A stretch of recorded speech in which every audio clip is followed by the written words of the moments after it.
So that might not have been one for the purists. Was it still a bloody good day for Manly? Yeah.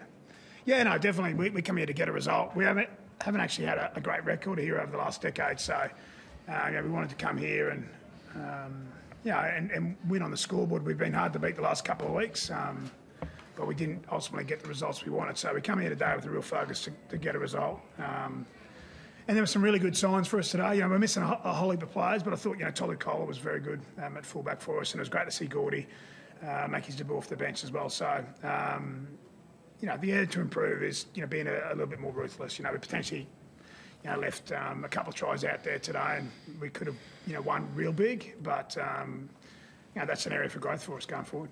Yeah, so many contributors today, but you didn't mention the bloke beside you. Each week we seem to be talking about Daly and his form. Yeah. Coach, you go first. Yeah, well, Ches scored a couple of tries today, and I probably did miss his contribution to our win today. But he's been our best player all year. I think that's really clear for everybody to see. So I'm really proud of the way that he's applied himself. Also with the Origin program, because it is a big load, both physically and mentally.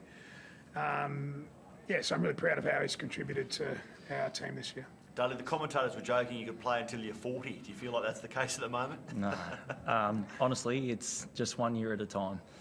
I still really enjoy what I do. Game day for me is still the best part of my week. I love competing and I love playing with this group of fellas. It just hasn't been the year we wanted results-wise, but I'm still having a lot of fun doing it all.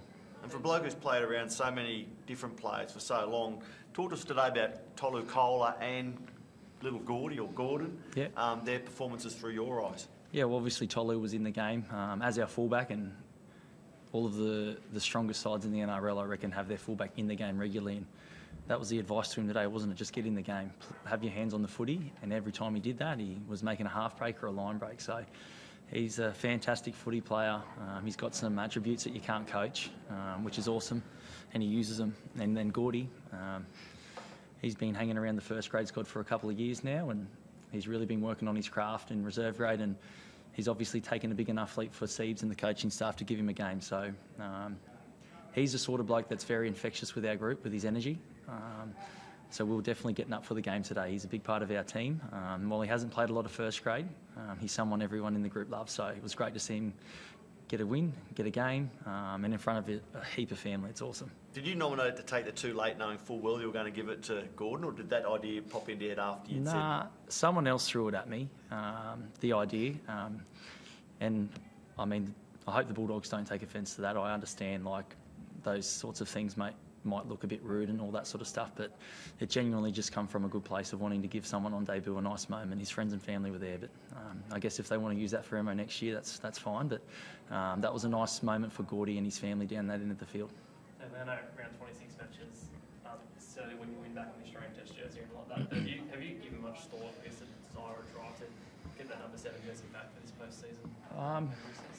Look, I definitely came back, extremely motivated that I'd lost not my jersey, sorry. I'd lost the Australian halfback jersey.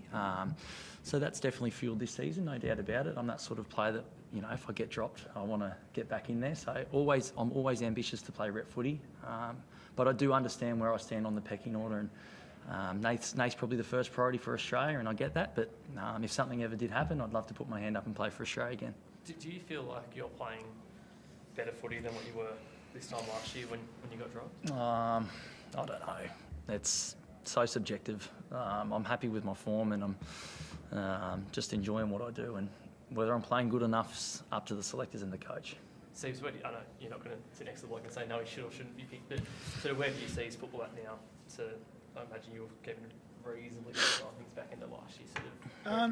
Yeah, well, I didn't watch a lot of the footy back in the last year. I spent most of the time over in England, so my sort of barometer was when Ches come back to pre-season, post Christmas, and like I said before, he's been our best player this year. That's really clear to see. So I think he's had an outstanding year for both club and also his state. So like Ches said, he's put himself in the frame to be selected. And it's not for me to tell Mel Meninga and the selectors who to pick, but I think he'll be in the squad there. There's no doubt about that. So we always want our players to be aspirational, and I think it's great for individual players to get rewarded with representative football. So, look, we've got one game to go, and we want to finish the job.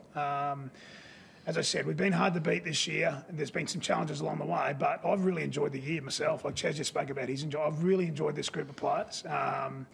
And, you know, we want to finish strongly next week. We've got a really short turnaround, you know, into the Tigers, and it's Jake Trebojevich's 200th game. And, you know, we want to get in front of our fans at 4 points and, you know, finish the year strongly. And I think that's what the players you know, want to do, and we need to do that as a group. Daly, you said this form is subjective, like year to year, but analytically, I mean, you don't appear to be slowing down. We saw in the Origin you ran down Stephen Crichton, I think it was. Are you actually getting faster, or are your numbers in the... No, I don't know. I don't know.